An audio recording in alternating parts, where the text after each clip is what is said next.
So you guys are tuned into the very first episode of No Bullshit Podcast. I have my boy Javier with me. Yes, sir. We're going to dive into some business, some background expertise, and we're just going to go with the flow. Self-growth, no bullshit. Yes, sir. No bullshit. No bullshit.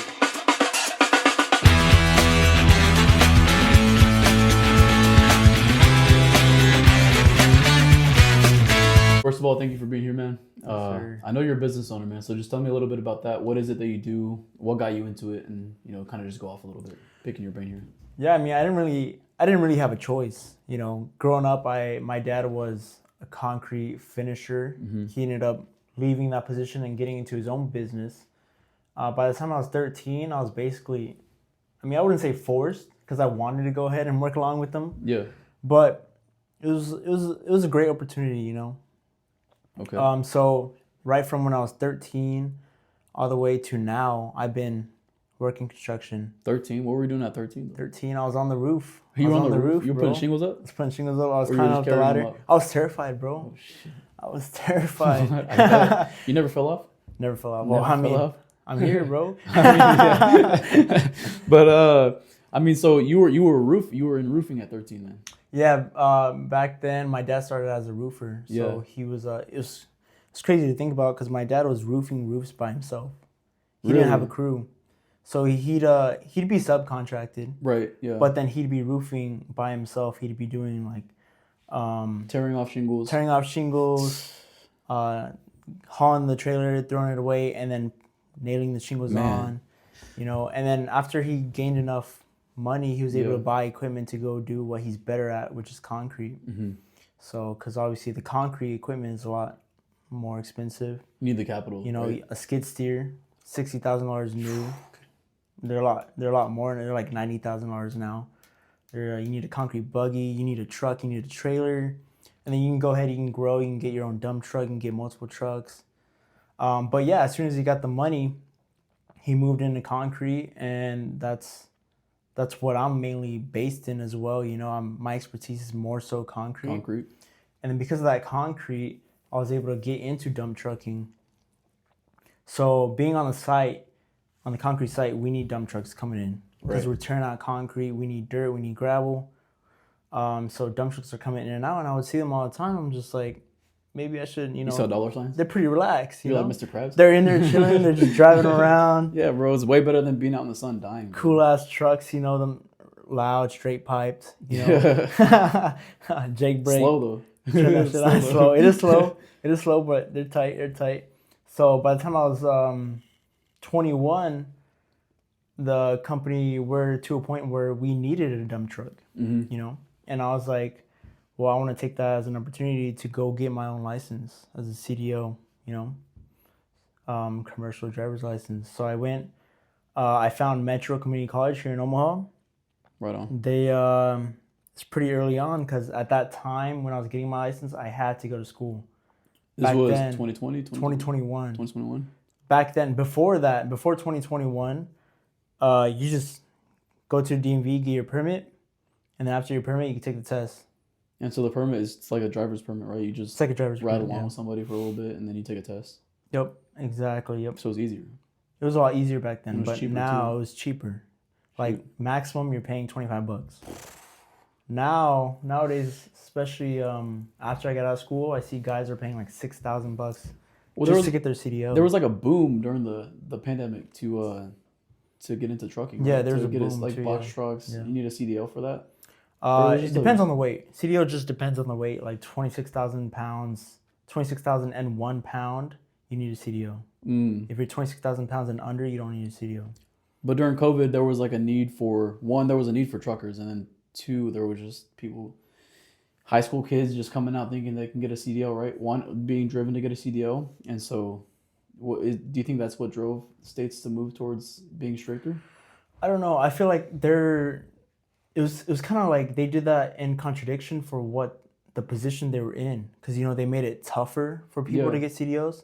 But I feel like it's a lot better because it helps regulate the safety within the industry. So it should have been that tough. I feel like I feel like the way it's moved on is good, but it's not easily accessible for a lot of people that want to get in.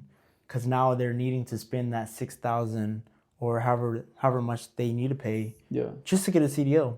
And then after that 6,000, they got to find a job. And starting off, they're $6,000 down. They got to work their way back up. Which, I mean, I'm just like anything else. I'm sure it's a slow come up at, in trucking too. But True. So for you already have your CDL. Do you have to take a course at some point, or did he take a course at all? No, well, I mean, so I went to Metro. Yeah. It was a 4-week course. I was able to get it done in 2 weeks. So if you learn quick enough, you can go ahead and get it done out the way. Do you have to do like a recertification or anything? No. I feel like if you don't, when the CDL license renews, if you don't get it renewed, and there's like a certain period, if you don't get it renewed, then you have to go ahead and take the test again. That makes sense. Because you lose it entirely. Yeah, because you basically lose it. But going back to the point, I went to Metro, got my CDL. My dad bought a dump truck for the company. And then we're just getting calls. People would see the dump truck around. Mm-hmm. And there was a need for dump trucks. And this is your dad's company, right? At this point, company. You hadn't started yours. Yep, you hadn't ventured off not yet. And people were seeing the dump truck around, and they were calling the number on the door. They're like, "Hey, are you able to haul for us?" And we're like, why not? Why not take the opportunity? Yeah. So I was going around, driving around, doing loads for my dad under his name. Yeah. And then I realized, I could probably do this on my own. So what I did is I bought the truck off of my father. Nice. That was the Mac? That was the Mac. The Mac. Got a little story, that. Rest in peace. We'll get into that too. And so I ended up getting the Mac from my dad. Started my own business. First year started off pretty slow. I didn't realize that I was depending on the guys I knew already to give me work.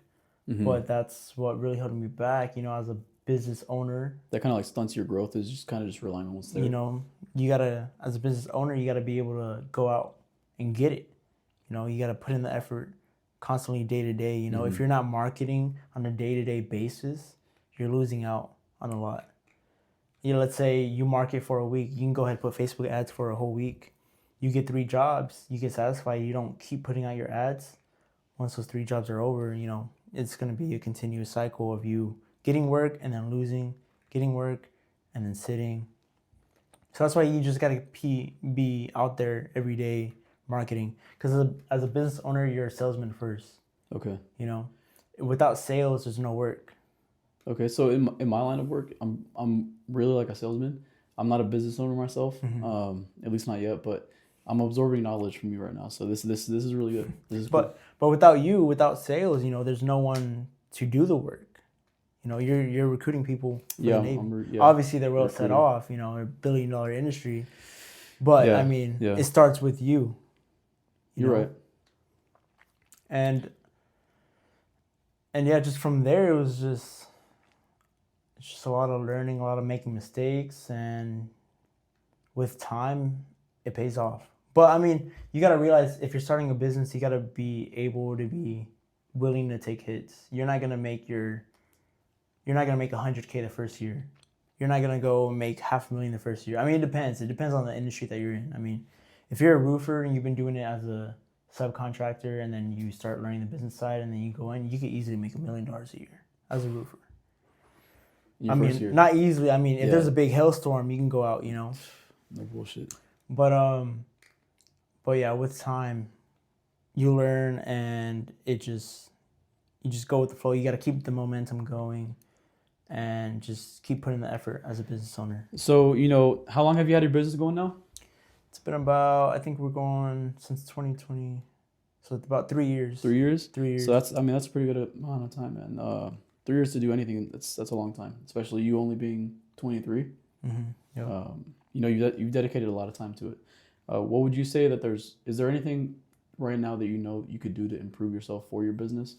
Oh yeah, definitely. Like what I've been lacking, especially the past couple of years, is measuring all the little things. As a business owner, you got to know your numbers. What I realize is, you got to know your numbers, but you also got to know your transactions. Let's say how many deals you're closing. You got to be able to measure all the little things within the business, so you know if you're progressing or if you're holding yourself back. So just measuring all those little things allows you to manage them. Okay. That's the big thing. And could you tell us a little bit about what has been one of the best days in trucking, and what is in your business, and what has been one of your worst days? Well, one of the best days, I mean, it's always here and there with trucking. You know, some days you might make $800. Some days, my best day trucking, I probably made 2,200. And believe it or not, that was within like 6 hours of work. I was able to sell a job. I believe he wanted topsoil. The supply yard was like 5 minutes away. So I was getting loads in every 10 minutes. And I sold it by the load. Okay. So I was able to go in, bring it in. So you were flipping the load that you were picking up? Yeah, yep. Oh, shoot. Well, I mean, I wasn't flipping. I was still charging him the material only. But I was pricing it as what I'm getting as the load. You know? But you can do that as well. You can go ahead and add like a 10% on the material as well. Some guys do that. Okay, that's cool. So getting away like from the because I asked like sort of like the best day, and obviously, you know, having a higher number, you know, getting more income coming in, right, is great. That makes a great day. But has there been an experience that you can pinpoint and say, wow, that was a really, really good day for my business, aside from like the monetary gain? Aside from the monetary gain, probably. I mean, overall, I enjoy going out because within this business, I'm always making sales, like selling loads to other contractors or homeowners or ranchers. Mm-hmm. I get to meet tons of people, and I love it because I'm able to just speak my mind with them, get to know who they are, and, you know, just maybe put out my message as a person. You know, I always like I try to spread positivity. Sometimes I get, you know, calm down in my show, but I try to put out a message out there sometimes, you know, spread a little positivity, some knowledge, some background of my own. Absolutely, yeah.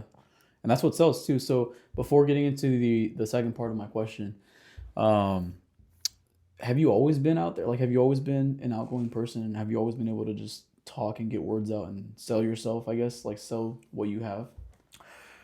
No, I mean, I'm terrible.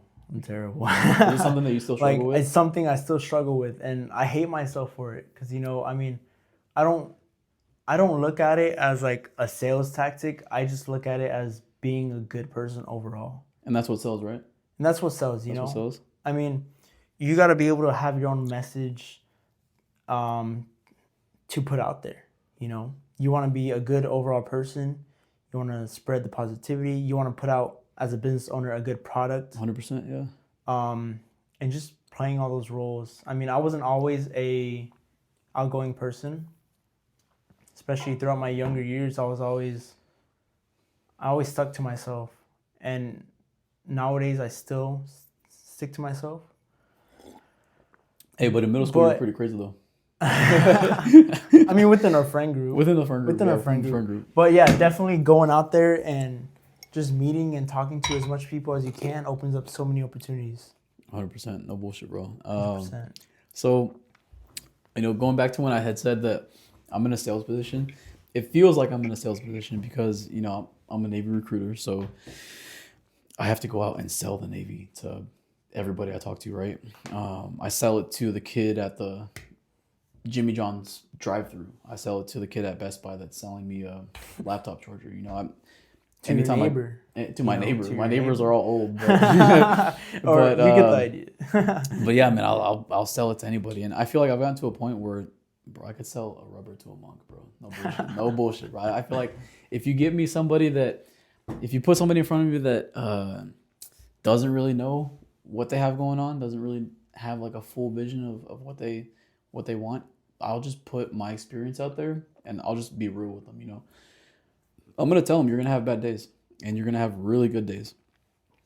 It's given me an opportunity of a lifetime to go out and experience things and be in places and do things that I would have never done otherwise.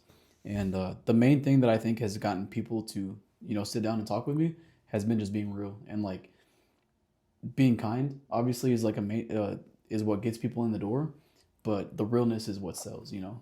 Oh yeah, we're not here to manipulate people at all. You know? No, we're here to help them.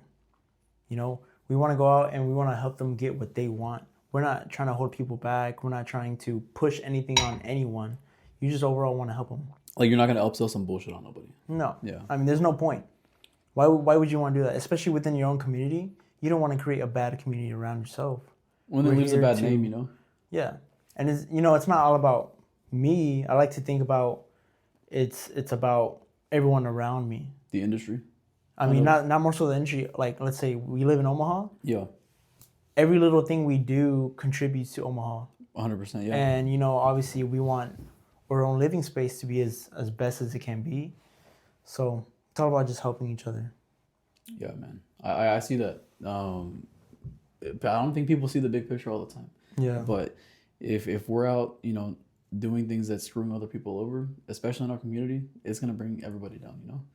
So it's awesome that you have that in your mind as a business owner. It's good to know that people are looking out. Mm-hmm. You know, hopefully we have a lot of people like you out in our community. I'm sure we do. But I want to get back into that second half of my question. Tell us a little bit about one of your worst days in trucking, or just as a business owner. Well, I just made a TikTok about this a couple weeks ago, but but it wasn't more so a worst day in business. It was more so a worst week in business. A worst week in business. It was terrible. But I'm glad it happened, you know, because without these things happening. So what was it? It was So it started off. What set it off? Yeah, what set it off? So to start it off, I believe it was so background. I had this project to haul horse manure from Waterloo to Arlington, Nebraska. And Waterloo's what, like 45 minutes out? 45 minutes west. Well, I mean, from South O, it's about 45 minutes west. Right. And Arlington is about maybe 20 minutes north of Waterloo, somewhere around there. And it's Small town Nebraska, baby. Small town. Nebraska. It's all dirt roads leading up to the point. Right. But so I had that big project, and I was delaying it till the weekend. So I had my Mac and I had my international truck. And at this point, I was driving the Mac. It was Monday morning, and I noticed that it was overheating. So I was like, okay, no big deal. Let it sit at the shop till the weekend, you know, till I have time to work on it. So I was driving the international. Wednesday came along. I went to go pick up a load at a cemetery by 50th and Center. They're breaking up concrete down there. Yeah. Went to go dump at Conrico here in town. The box didn't want to raise. And that box is everything. That box is everything. And I was like, man, what am I going to do? I got off the truck. I went under the truck. I was like trying to tap it. I was trying to hear it, see if the gears were moving. So like the motor controls all the hydraulics down there. So there's a switch to turn on the motor that's connected to the transmission. Right. And it was turning on, but it wasn't pushing out the hydraulics. So then I was like, all right, what am I going to do? So I took the international back. I switched it out for the Mac. I tried it out. So at this point, you had a full truck. At this point, yeah. You had a full truck. International was full. Yeah. So I took it back to the shop. Tried out the Mac. Mac wasn't overheating. So I was like, okay, there you go. Back in business. Got that day over with. And then Saturday came along. I got stopped by the state patrol. I was overweight. And because of that, it pushed me back maybe an hour and a half because they take so long. And State Patrol, for everybody that doesn't know, is those guys are out there looking for trucks, right? Oh yeah, there's like different sectors of State Patrol. There's like regular State Patrol to help out the highways, I believe, and there's State Patrol carrier enforcement. And that's the guys that you got to look out for. That's the guys. Huh? You know, they're always looking around for the big guys, the semi trucks, the dump trucks. Inspections if you're overweight. You skipping weigh stations? If you're skipping weigh stations. And this one kind of sucks because I was barely pulling out of the supply yard and he was just there sitting. Oh, he was waiting. So he was waiting for me. So they can pull you over with like no cause? Like they can just pull you over? Oh yeah, yep. Just to check on you. Check the papers or whatever it is, you know, whatever they want. Then I noticed he cut off the truck behind me just to get behind me. He went in the other lane, got behind me, and I was like, I'm cooked. Yeah. I was like, I'm cooked. They have lights and everything, too. Like, yeah. Them lights and get you? He didn't hit the lights right away. I made the left turn up the hill. He was following me, and then he came up to a stoplight. He hit the lights on, told me to turn left. He hit me with the overweight ticket. I believe it was like $200. $200, and you just gotta eat that, huh? You're not gonna. You just gotta eat that. Yeah, you're not gonna put that in. Oh, I got a ticket, so I'm gonna charge you $400 for this $200 ticket. So at this point, I had about like 3 things going bad for me, and I planned on going to the horse manure project right after that, but because of that, it just delayed the day so much. I set it off for Sunday. Sunday come along. The client was. I told the client I was gonna get it done this weekend. Yeah. So I ran it Sunday. I waited till about 9 a.m. to get started because it's raining in the morning, and how all the roads are dirt. I didn't want to risk anything. Well, I got it started out of my buddy with me, another trucker, another owner operator, A colleague. So I would load him, I would load myself, and then we'd go together. And I think it was about the third load. It was around 1 p.m., somewhere around there. It started downpour on one of the dirt roads. And I was coming in for a left turn, so I was hitting the brakes. And because I was hitting the brakes, it was veering me more to the right. And those dirt roads, it's called crowned off. Mm-hmm. So it allows slope to run off to the edges, like to the ditch. Rain, rain, water. Whatever it is. I was going in, I was tapping my brakes, veering me more to the right, and I got too close to the edge, and it went right into the ditch. How heavy is that truck? Empty, it was like 26,000 pounds. Full, I was full though. It was, horse manure doesn't weigh that much, but I was probably closer to like 40,000 pounds with the horse manure. So a regular tow truck is not gonna come over and pull you out. No. And they sent me a regular tow truck. Oh, they did? Yeah, I called insurance. And insurance, like, I totally forgot about insurance. I was like, man, what am I going to do? I was like, man, I got to get this thing out of here. And then my buddy, he was like, you don't got insurance? I'm like, oh, I do. I do got insurance. Good thing you have insurance, bro. And I called the insurance up. They're like, okay, we're going to send a tow truck. You got to get winched out because I was sideways. Yeah. I fell down, so I was hanging. The seatbelt was just hanging me on. If it wasn't for me wearing the seatbelt, at least you know it works, bro. At least you know that shit works. No, it worked. It worked. And tow truck. So they said the tow truck was on the way, and I was like, okay, I gotta make sure it's the right tow truck. Yeah. I need a wrecker. I need a big tow truck to winch me out. So I called the tow truck company that they are sending out, and they're like, yeah, we don't got that. Oof. So then I had to find my own company to winch me out. Come get you out. I believe it was Arrow Towing. How long were you there? How long were you at the ditch? Oh my God, it was so long. So it happened at 1. Bro. It happened at 1. Tow truck came about 7 p.m. Oh my, the one you needed. The one I needed. The one you needed came out about 7. The one I needed. Man. He came, took him about an hour to pull me out. Oh my gosh. And then from there, so I was in Arlington, Nebraska. Mm-hmm. I had to get towed all the way back to South Omaha to her shop. It was the max. The insurance said it only covered tows, 50 miles radius. So you weren't covered. I was like 48 miles away, so they covered it. Okay. So I was just within distance. You were within. Oh man. So I got lucky. Yeah, you got really lucky. I guess that was a bright side to your week. I guess there's a bright side in everything, kind of. I guess so. I don't know. Yeah, but they ended up totaling it out. It's all good. I mean, I think my dog's scratching at the door, but yeah, they ended up totaling out your truck. Totaling out the truck, and then now I'm back with the International. Been running that ever since. I tried looking for a second truck. Mm-hmm. It didn't go so well. I didn't. I went to. You went with me. You went to Joplin, Missouri, to see one truck. Yeah, it was a Mack. Yeah. And then also went to Arkansas. Go ahead. And then also went to Arkansas, Des Moines, Denver. And it just didn't end up being well. I didn't like any of the trucks there. Here's Rocket.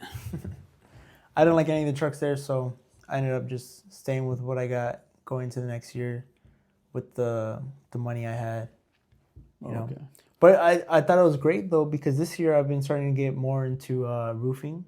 I just got my roofing license. Okay. So I've been trying to get more roofing and... and that's so that you can do it under your business? Yep, under my business. Okay. All right, so I mean that's awesome, man. So you're venturing off into more than trucking, huh? Yeah. I've been Nice, trying. I want to eventually work my way into general contracting, you awesome. know?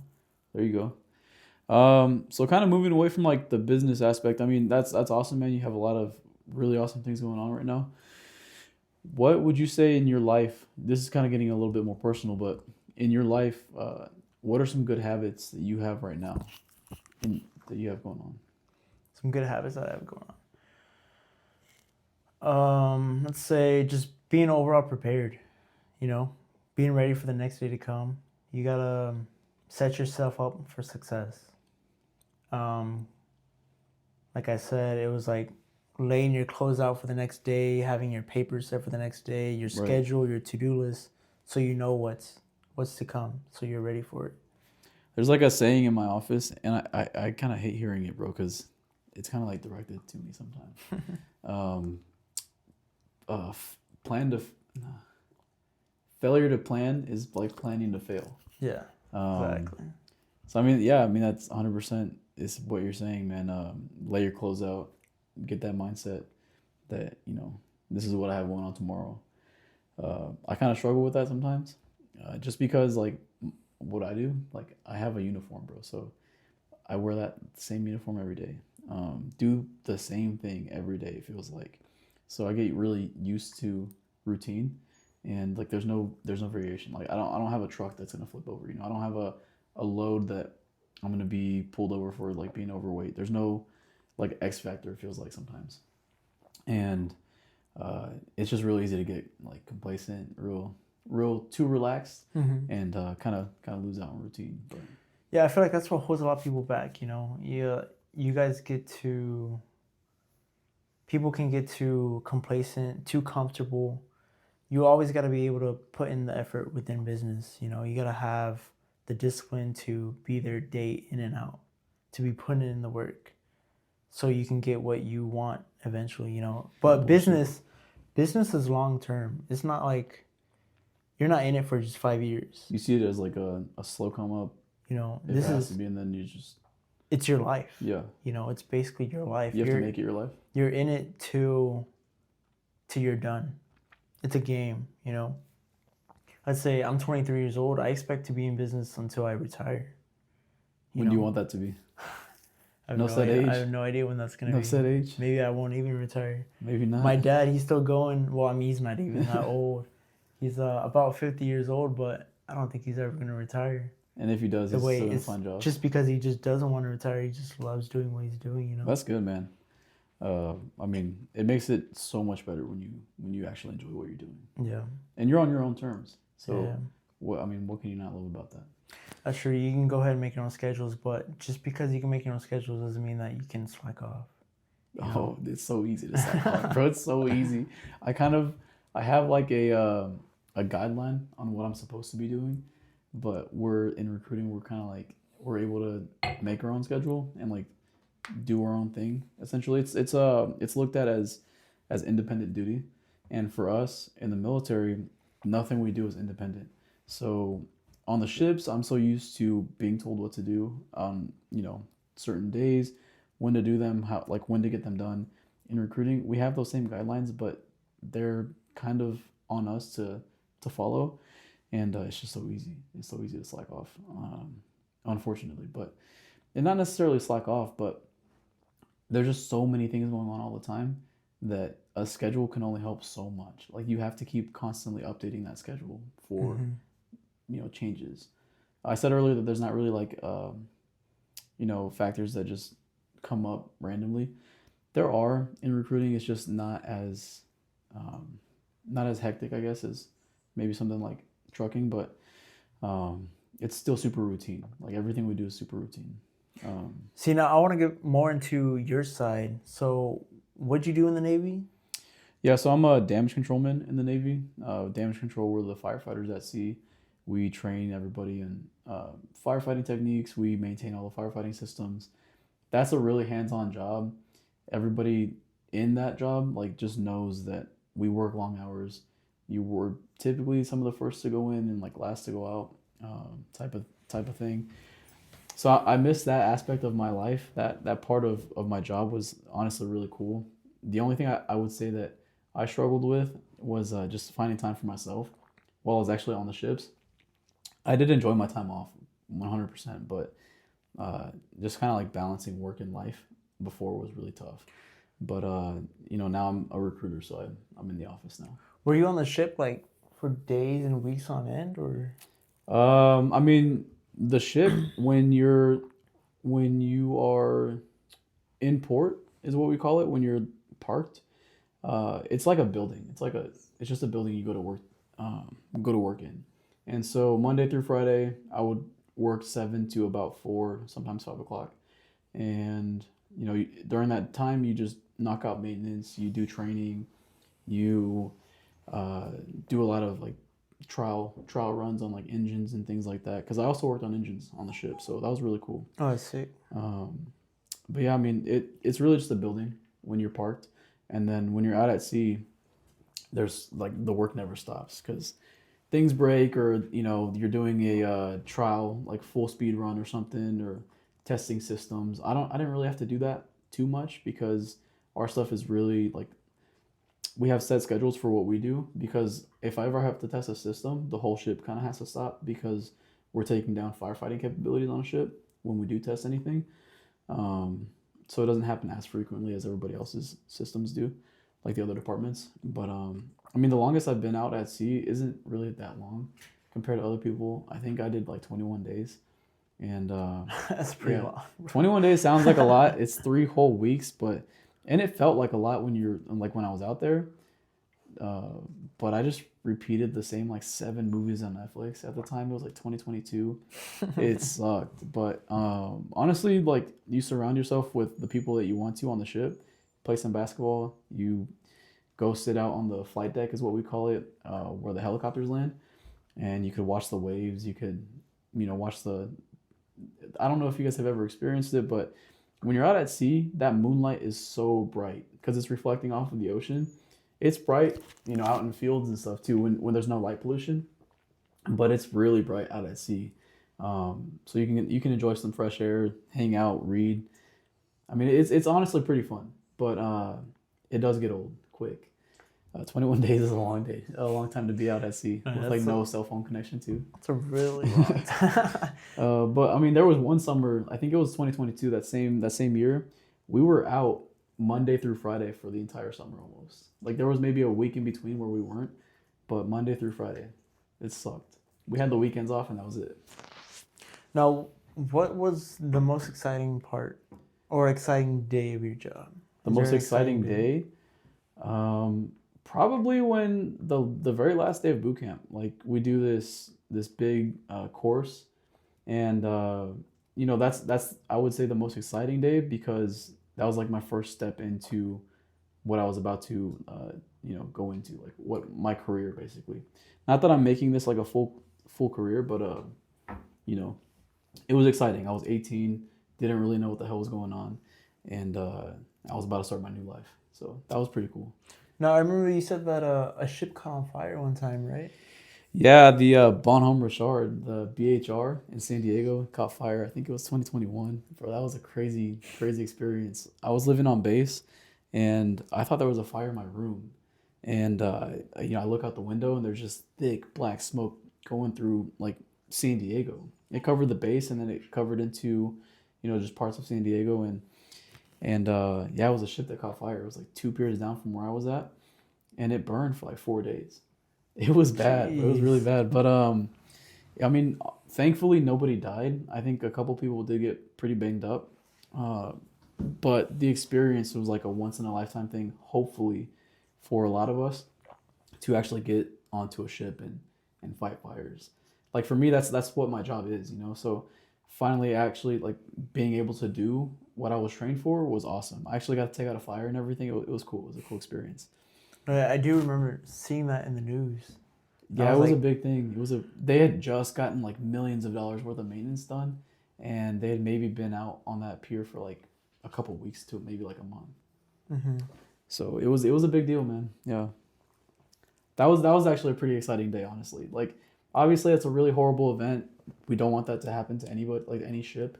but just the fact that I got to go on there and fight fires, it looked like something out of a movie. Like when you're on the ship, like imagine the ships have decks, so just floors. Like imagine on the fourth floor there's a gym, and on third floor there's the kitchen. The fourth floor was like caved into the third floor, so like you could see whatever was above the kitchen, like in the like it was crazy. Damn, it was like crazy, melted in. It was melted in. Yeah, it was nuts. Jeez. Like everywhere we went, like we walked through, was pretty hot. It was like at least like a couple hundred degrees in like the coolest spots. Yeah, it was. How were y'all walking through there? Well, I mean, you have like the full protective gear and everything, but when you got to a spot that was like too hot, obviously you just can't go in there. You have somebody like leading the team with a basically just a detector that just is gonna like a thermostat. Not a right? thermometer, basically like one of those guns, right? Well, we call them nifties. They pick up heat basically, and will tell you exactly how hot everything is from a distance though too. So it's pretty nice. Makes sense. But yeah, man, it was pretty exciting stuff. But you did that for how many years? So I'm still a damage controlman now, but I was in San Diego for about 5 years, so like a little bit like over 4 years. Yeah. But then now you're a recruiter. Now I'm a recruiter for about 3 years. So about 3 years. Yeah, we're pushing through. Has it been worth it? Well, so recruiting got me back home. I originally got orders to go to Spain, and that was to go back-to-back sea. So what that would have meant for me was I was gonna have to go to another ship, and I wasn't ready for ship life anymore. Like ship life is awesome. Anybody looking into the Navy, honestly, give it a good look and think about it, because it really is a great opportunity. But after 5 years of being on 2 ships, I was just ready to see what office life was like, or I thought I was ready to see what office life was like. So I had those Spain orders canceled. I don't regret it, but I'm happy to be home now. And I've so far have done what I've wanted to do. My main goal for getting back home was just setting myself up to get into firefighting. So I'm still rolling with that. Is that something you want to get into later on, firefighting? Yeah. That's been the vision the whole time. So as a high schooler, I really didn't take the initiative to just set myself up to go into firefighting, other than the fact that I chose a job in the Navy that does specifically that. And so I'm using everything that I've learned. And I started taking college classes too last year for a fire science degree. So still chipping away at that, and just moving along and just passing time until I can finally get there. But yeah, I'm definitely still looking forward to that. That's like, bro, that's badass. Yeah. Be a firefighter. I've thought about it, but I'm like, do it, man. Do volunteer firefighting. No, I enjoy what I do. Yeah, I enjoy. Good. You found your calling, bro. You found your calling. Driving a semi truck, pouring concrete, being on the roof. Concrete gets hot, doesn't it? Or am I tripping? Like when it's like setting, or is that not a thing? Well, there's a term called hot concrete. Hot concrete, okay. And that's when it's like when it's getting hot, that means it's drying quick. Right. Or there can also be a hot load, where it's like a load that they need quick. Mm-hmm. So let's say they order 10 yards, but they're 1 yard short. So they're going to call the concrete plant, and they're like, hey, I need a hot load. Like, I need it right now. Yeah. Because sometimes that happens, and if they don't measure correctly and they're short, the concrete could dry. And if you're missing that 1 yard, you're going to have to figure out if you need to cut it off and create a control joint there. Or sometimes the whole project goes to waste. I asked if it gets hot because I feel like I've seen videos of like concrete steaming. The mixing trucks like catch on fire. Is that not a thing? No, I don't think it must have been like an issue with the truck then. Yeah, I think that. Okay. I thought like well, because like with like this is like totally like maybe I'm making a bad connection, but super glue, like if you've ever used super glue, like it gets hot. It gets really hot when it's drying. So I figured like maybe concrete was like that, but on like a crazier level because it's concrete. But I guess not. I don't think so. But there is a lot of chemicals. There's a lot of chemicals and admixtures in concrete. Yeah. There's like so many options you can put in, which will like help you. Let's say it'll help decrease the set time of the concrete so it doesn't dry up as quick. Okay. Or there's one to make it dry quicker. Mm-hmm. It's just there's all kinds of chemicals in concrete. It's not just the sand and gravel and concrete itself, you know, And the the water. cement and the water. It's not just sand, gravel, cement, and water. There's a bunch of chemicals in there as well. Okay. So I know I asked about like good habits that you have. What are one of your bad habits that you have and how does it affect your life? My bad habits. Let me think about this. Bad habits. We all have them. I know I have a couple. And it's good though. You should be focusing on bad habits too. Yeah, so you 'cause how are can you gonna- recognize what's going on with your life. Exactly. Some bad habits. Sometimes I get too overwhelmed with things. I go back to tracking things. You know, what gets measured gets managed. Yeah. Sometimes I don't measure my schedule as much. I get too caught up with certain things within the business. And it's getting to a point where I need to start hiring some employees, you know. If I'm going to start moving in and start doing sales with roofing, maybe I could do a roofing salesman. Or I enjoy doing sales myself. I enjoy going out, meeting people, trying to help them out. That's what you like. That's what I enjoy doing. But I also enjoy doing the work, you know. But eventually I'm going to need a dump truck driver or a roofing salesman, or, you know, I have my own crews to do the roof or the concrete already. But, you know, if things pick up even more, I might need more guys. That's the thing. So you're always looking ahead. Always looking ahead. Always looking ahead. But the bad habit, I get just too caught up with what I'm doing sometimes, you know. Like your personal life and work. Personal life. And that's the one thing I want to talk about too. You have to don't make business your entire life. You know, you got to have that life away from 100%, business. yeah. A lot of guys get too caught up and bland, you know. You got to have your own personality. You got to add emotion to your life. If you're too caught up in business, you're just killing yourself. You know, you're dragging yourself down mentally.